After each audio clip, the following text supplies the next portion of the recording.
బట్టతలతో బాధపడుతున్నారా? ఆధునితనమైన పద్ధతిలో hair transplantation చేయబడును. Face clinic, Hyderabad.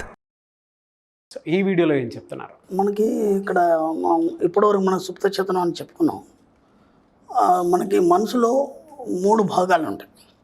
ఒకటి చేతనం, 2 సుప్త చేతనం, మూడోది ఏంటంటే మనకు సృజన చేతనం అని ఒకటి ఉంటుంది. సృజన చేతనం దాన్ని మనం సూపర్ కాన్షియస్ మైండ్ అంటాం. ఓకే. ఈ సూపర్ కాన్షియస్ మైండ్లో ఏం జరుగుతాయంటే సాహసాలు, నిర్ణయాలు, మార్పు, ఇవి 3 ఎప్పుడు కూడా మనకి సూపర్ కాన్షియస్ మైండ్లో జరుగుతాయి. అప్పుడు ఎలా ఉంటుందంటే అది మీకు ఏం చెప్తుందంటే ఉన్న పలంగా నువ్వు ఎలా మారాలి. ఓకేనా? సాహసోపేతమైన నిర్ణయాలు. ఒకప్పుడు మన దేశ ఆర్థిక స్థితి దిగజారినప్పుడు మన్మోహన్ సింగ్ పీరియడ్లో ఉన్న పలంగా ఒక నిర్ణయం తీసుకొని మళ్ళీ స్టేబుల్ తీసుకొచ్చారు. అలాగే ఇప్పుడు మోదీ విషయానికి వచ్చేసరికంటే మనకి డిమాంటేషన్ జరిగింది మనకి. అవును. అసలు ఎందుకు అలా జరిగింది? అది ఎలా వస్తుంది అంటే ఉన్న పలంగా నిర్ణయాలు తీసుకోవడం. అవును. మన జీవితంలో కూడా డబ్బు సంపాదించడం పట్ల మనం ఎంతో జాగరూకతతో ఉన్నా సరే మనం ఏమవుతుందంటే అప్పుడప్పుడు ఫెయిల్యూర్ కావడం కానీ, లేదంటే దాన్ని కొనసాగింపు చేయడం కానీ, అప్పుడు ఒక బిజినెస్ మనకు లాస్ అవుతుందని తెలుస్తున్నా సరే మనం ఏం చేస్తామంటే దాన్ని ఉన్న పలంగా ఆ లాస్ని ఆపలేము. అవును. అలాగని చెప్పేసి దాన్ని మానేయలేము. అది కళ్ళ ముందు చూస్తుంటే పోతూనే ఉంటుంది. కొన్ని కోట్ల రూపాయలు పోతూనే ఉంటుంది. అప్పుడు ఏమవుతుందంటే ఆ కంపెనీ అధినేత కానీ ఎవరైనా సరే ఉన్న పలంగా ఒక సాహసోపేతమైన నిర్ణయం తీసుకోవడం అనేది జరుగుతుంది. ఓకే. అప్పుడు ఏమైపోతుంది, దాన్ని ఆ నిర్ణయంతో ఏదైతే మనకు పోతుందో అనేది ఆగిపోవడంతో పాటు దాంతోపాటు కొత్త ప్రాఫిట్స్ రావడం అనేది జరుగుతుంది. ఇవన్నీ నిర్ణయాలు తీసుకునేది ఎవరంటే మనకి సూపర్ కాన్షియస్ మైండ్ అనేది ఉంటుంది. సృజనాత్మక చైతన్యం అని చెప్పేసి ఉంటుంది. అదేం చేస్తుందంటే నీ జీవితాన్ని నిర్ణయించడం, దాంతోపాటు ఉన్న పలంగా నిర్ణయాలు తీసుకోవడానికి అది దోహదపడుతుంది. ఎలా ఉంటుందంటే ఇప్పుడు ఒక ట్రాజెడీ జరిగింది, ఒక ఇన్సిడెంట్ జరిగింది, లేకపోతే ఒక యాక్సిడెంట్ జరిగింది. ఆ టైంలో మనం ఎక్స్పెక్ట్ చేయం కదా, కాళ్ళు లేని వాళ్ళు కూడా లేచి పరిగెడతారు. అవునండి. కాళ్ళు లేని వాళ్ళు కూడా లేచి పరిగెడతారు. అంటే వెంటనే పనిచేస్తుంది. అప్పటి వరకు అతను నేను నడవలేను, నేను పరిగెత్తలేను అనుకున్నవాడు కూడా అది ఒకవేళ ఏదో వచ్చి పైన పడుతుందంటే సడన్గా లేచి పరిగెడతాడు. అప్పుడు అనిపిస్తుంది నా కాళ్ళు బాగానే పనిచేస్తున్నాయి కదా, ఇన్ని రోజులు నేను ఇలా ఎందుకున్నాను. అంటే ఇది ఎలా ఉంటుందంటే మనకు తెలియకుండానే మన యొక్క మనసు అనేది ఈ థర్డ్ పాయింట్ ఏదైతుందో అది గుప్తంగా నిర్లిప్తంగా ఉంటుంది. అది అనుకోని సమయాలలో మాత్రమే బయట వ్యక్తం చేస్తుంది.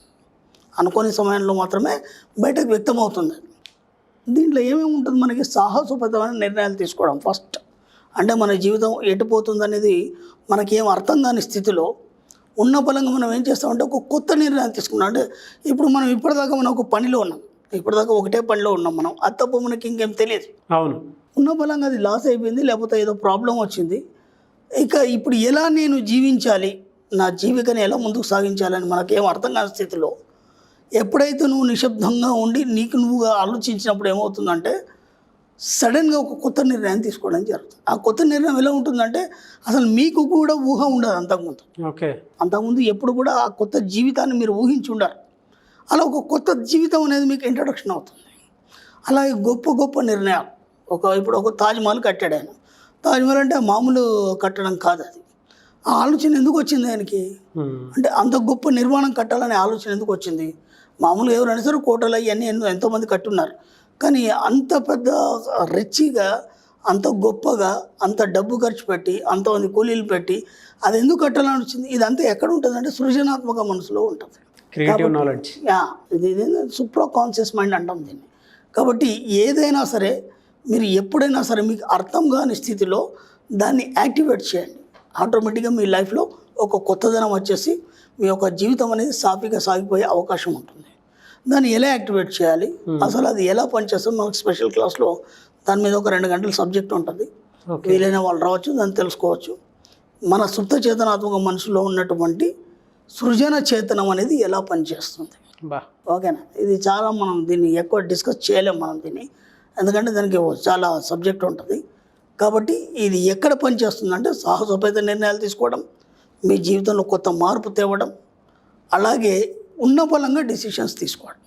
ఉన్న పలంగా ఇప్పుడు ఒక వ్యక్తి ఉన్నాడు, రెగ్యులర్గా ఒక వ్యసనం ఉంది అతనికి, సడన్గా అంటే నేను రేపటి నుంచి అది తీసుకున్నా.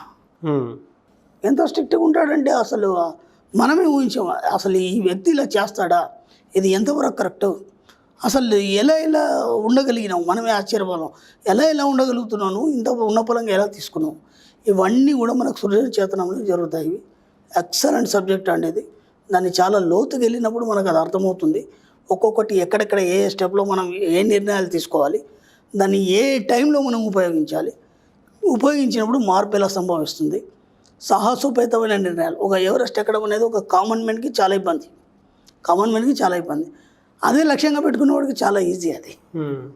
ఎందుకంటే ఖచ్చితంగా ఎక్కి తీరాల్సిందే. అప్పుడు ఒక గమ్యాన్ని చేరాలి, ఆ గమ్యాన్ని చేరితేనే నీకు ముందు దారి కనిపిస్తుందని. అవును, నీకు ఎంత కష్టమైనా సరే గమ్యం చేరాల్సిందే. ఆ గమ్యం చేరడానికి అతి కష్టమైనటువంటి దారి ఉంది, మీరు వెళ్ళలేని పరిస్థితి. ఆ టైంలో మీకు ఏం చేస్తుందంటే సృజన చేతనం అనేది మీకు ప్రోద్బలం అందించి మీకు ఏ పరిస్థితిలో అయినా సరే ఆ గమ్యాన్ని చేరడానికి అవకాశం కల్పిస్తుంది. అంటే ఎలాంటి నిర్ణయం, అసలు మనం ఊహించని నిర్ణయాలు, ఎవరు కూడా ఎక్స్పెక్ట్ చేయని నిర్ణయాలు, సాహసోపేతమైన నిర్ణయాలు. అంటే ఎలా ఉంటుందంటే ఒక కొత్త మార్పు. ఇప్పటివరకు మనం అసలు చిన్నప్పటి నుంచి ఊహించామా, నోట్లు మారుతాయంటే నోట్లు ఎందుకు మారుతాయి, అసలు ఊహ కూడా లేదు ఎవరికి. ఒక గంటలో డిసిషన్ తీసుకొని డిక్లేర్ చేయడం టీవీలో, అది ఎంత అసాధ్యమైన విషయం. ఆ ఉన్న బలంగా నిర్ణయం తీసుకోవడంతో పాటు తర్వాత ఏందనేది కూడా ప్లాన్ ఏం లేదు. నిర్ణయం తీసుకోవడం వేరు, తర్వాత ఏందనేది ప్లాన్ లేదు. కానీ ఇక్కడ ఏమవుతుంది, నిర్ణయం తీసుకున్న తర్వాత ఏందనేది అంతా ఆటోమేటిక్గా జరిగిపోతుంది. అదంతా కూడా కాలం నిర్ణయిస్తుంది. ఆ కాలం ఈ సృజన చేతంతో ఎప్పుడు ఏకీభవితమై అది అనుసంధానమై ఉంటుంది. కాబట్టి మీరు ఎక్కడ కూడా భయపడద్దు. మీ జీవితంలో మీరు ఎప్పుడు ఓడిపోరు. మీరు ఎంత వీలైతంత మెడిటేషన్లో మనకు ఒకటి అర్థమవుతుంది.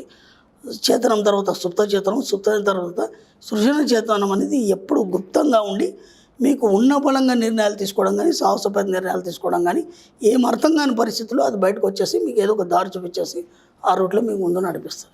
కాబట్టి ఎప్పుడు కూడా దేనికి కూడా మీరు నెరవాల్సిన అవసరం లేదు, ఎవరినేం అడగాల్సిన అవసరం. నేను ఇంతకుముందు కూడా ఎన్నోసార్లు చెప్పాను, మీకు ఏం అర్థం కాని పరిస్థితి వచ్చింది ఎవరినేం అడగకండి దయచేసి. జస్ట్ అలా ప్రశాంతంగా కూర్చోండి, పడుకునే ముందు ఆ సమస్యకు సమాధానం కనుక్కో అని చెప్పండి, హాయిగా పడుకోండి. మీకు తెల్లారిలోపు ఏదో ఒక నిర్ణయం తీసేసుకుంటారు, ఆటోమేటిక్గా అన్నీ సాఫీగా జరిగిపోతాయి. ఎక్సలెంట్ ఉంటుంది మీకు సృజన చేతనం అనేది. అది ఎప్పుడైతే మీరు పట్టుకోవడం అనేది తెలిసిందనుకోండి, ఈ ప్రపంచంలో మీరు ఏదైనా సాధిస్తారు. వచ్చిన డౌట్ అడుగుతాను సార్, అంటే ఎప్పుడు సబ్జెక్ట్లో మీరు ఎప్పుడు మాట్లాడినా కూడా అన్ని పాజిటివ్గా మాట్లాడతారు, ఒక్క నెగిటివ్ కూడా ఎంకరేజ్ చేయరు, అండ్ మాట్లాడడానికి కూడా ఇష్టపడరు. ఈవెన్ మనం కూర్చొని మాట్లాడేటప్పుడు కూడా, అంటే ఆఫ్లైన్లో కూర్చొని మాట్లాడినా సరదాగా మాట్లాడుతున్నప్పుడు మనం ఇద్దరం కూర్చున్నప్పుడు కూడా మీరు ఏదో మాట్లాడేస్తారు కావాలని, అప్పుడు కూడా దాన్ని ఏమంటే పాజిటివ్గా చెప్తాను. అది ఎలా అంటే అదే ఎలా అంటే నా సుప్త చేతనానికి కొన్ని పాజిటివ్ ఇచ్చాను, ఇక అది పాజిటివ్ తప్ప ఇంకేం మాట్లాడదు. మీరు ఎలా నన్ను పరీక్షించినా ఏం చేసినా సరే దాని పని ఏంది, కేవలం పాజిటివ్ మాట్లాడడమే. లేదు ఇక నెగిటివ్ అయిపోయింది. అది స్టార్టింగ్లో మనకు సబ్జెక్ట్ తెలియనప్పుడు నెగిటివ్ ఉంటుంది. చాలామంది కూడా ఇప్పుడు మనం సబ్జెక్ట్ విన్న తర్వాత, సబ్జెక్ట్లోకి వచ్చిన తర్వాత, నాకు అన్నిటికంటే నచ్చేదంటే పిల్లలు చాలా బాగా అనిపిస్తుంది నాకు. ఆ పిల్లలు వాళ్ళకి చాలా బాగా నేర్పించారు సబ్జెక్ట్ని. నా వీడియోలు పిల్లలు కూడా చూస్తున్నారు, చిన్న పిల్లలు 6 సంవత్సరాలు 10 సంవత్సరాలు, వాళ్ళు కూడా డబ్బులు లెక్కెడుతున్నారు, 2 డబ్బును ఖర్చు పెడుతున్నారు, వాళ్ళు పుష్కలంగా ఇస్తున్నారు. రెండోది ఏంటంటే ఏదైనా ఇంట్లో ఏదైనా సందర్భం వచ్చినప్పుడు అమ్మ నాన్న ఏదైనా నెగిటివ్ మాట్లాడితే, అలా కాదు నాన్నగారు మీరు నెగిటివ్ మాట్లాడుతున్నారు, గురుగారు ఏం చెప్పారని చెప్పేసి పిల్లలు మాట్లాడుతున్నారు. నాకు ఎంత సంతోషంగా ఉందంటే వచ్చే జనరేషన్ అంతా పాజిటివ్గా తయారైపోతుంది, వచ్చే జనరేషన్ అంతా డబ్బు సంపద ఐశ్వర్యంతో తులతూగపోతుంది. అది నేను చాలా కలలుగా నాను, ఆ కళలు ఇప్పుడే చూస్తున్నాను, నాకు చాలా సంతోషంగా ఉంది. కాబట్టి ఇక నెగిటివ్ లేదు, ఇక ఓన్లీ పాజిటివ్ మాత్రమే. అంటే మనసుకు ఉన్నటువంటి ఆ భాగాలు ఏవైతున్నాయో, ఆ పొరలు ఏవైతున్నాయో వాటి గురించి మనకు స్పష్టంగా తెలిసినప్పుడు ఏమవుతుందంటే మనకు సబ్జెక్ట్ అనేది చాలా ఈజీగా అవుతుంది. ఊరికే అట్లా మీరు అనుకోండి అయిపోతుందంటే ఎవరేం చెప్తారు, అనుకోండి అయిపోతుందని ఎవరేం చెప్తారు. ఇట్లాంటి క్లాసులకు వెళ్ళినప్పుడు ఎలా అవుతుంది అంటే మనిషి యొక్క స్థితి ఏంటి, మనిషి ఫస్ట్ ఒక వస్తువు చూసాము, వస్తువు చూడగానే ముందు దాన్ని ఎలాంటి ఐడెంటిఫై చేస్తుంది, ఐడెంటిఫై చేసిన తర్వాత దాన్ని ఎలా ఆకలింపు చేసుకుంటుంది, తర్వాత దానికి ఎలా స్పందిస్తుంది అనేది మనం క్లాస్లో చెప్తాం. అంటే మనిషి యొక్క స్థితిని ముందు మనం అర్థం చేసుకోవాలి.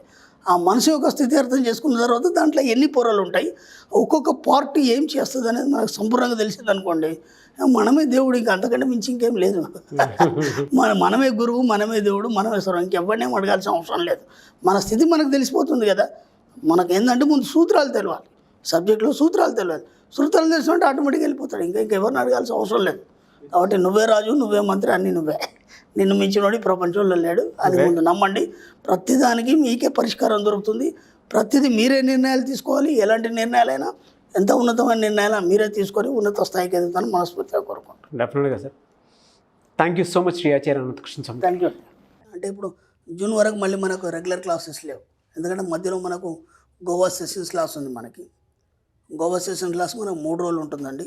అది మనకి మే 28, 29, 30 ఉంటుంది. ఈ 3 రోజులు సెషన్స్ క్లాస్ గోవాలో ఉంటుంది. మే తర్వాత జూన్లో మనకు మళ్ళీ రెగ్యులర్ క్లాసెస్ ఉంటాయి. మనకి 2nd జూన్ వచ్చి విజయవాడలో ఉంటుందండి. అలాగే 9th జూన్ వచ్చి అనంతపూర్లో ఉంటుంది. 23rd జూన్ వచ్చి వైజాగ్లో ఉంటుంది, విశాఖపట్నంలో. 30th జూన్ వచ్చి తిరుపతిలో ఉంటుంది. 7th జూలై మళ్ళీ రాజమండ్రిలో ఉంటుంది. ఈ విధంగా ఈ షెడ్యూల్లో తొందరగా మీరు ఎన్రోల్ చేసుకోండి. ఎందుకంటే సమ్మర్ కాబట్టి చాలా హెవీ రష్గా ఉంది. తొందరగా మీరు ఎన్రోల్ చేసుకుంటే ముందు సీట్లో కూర్చోవచ్చు. Thank you sir. Thank you so much. Thank you. Suman టీవీలో మీ పర్సనల్ అండ్ బిజినెస్ ప్రమోషన్స్ కోసం కింది నెంబర్కి కాంటాక్ట్ చేయండి.